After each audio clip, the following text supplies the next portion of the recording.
बातमी महत्वाची आहे. रस्त्यावर फिरू देणार नाही म्हणजे काय, असा सवाल गुणरत्न सदावर्ते यांनी केलाय.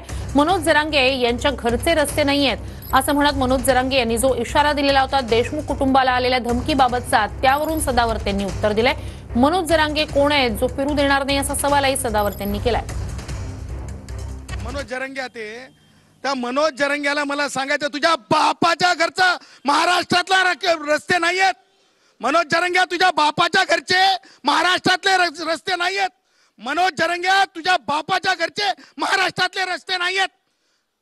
काय बोलायलास तू? केवळ सन्माननीय मंत्री धनंजय मुंडे हे भटक्या विमुक्त समाजातून येतात म्हणून तू असं बोलतोस रस्त्यानं फिरू देणार नाही. दुसऱ्या एखाद्या उच्च जातीच्या मंत्र्यावर जर हे बोललं गेलं असतं तर ताबडतोब पोलीस प्रशासनाने कारवाई करायलाच पाहिजे होती, केलेली आहे. हे अगोदर आम्ही पाहिलेलं आहे. का तर हे प्रेशर आणलं जाते, मराठा आमदारांचा प्रेशर आहे म्हणून.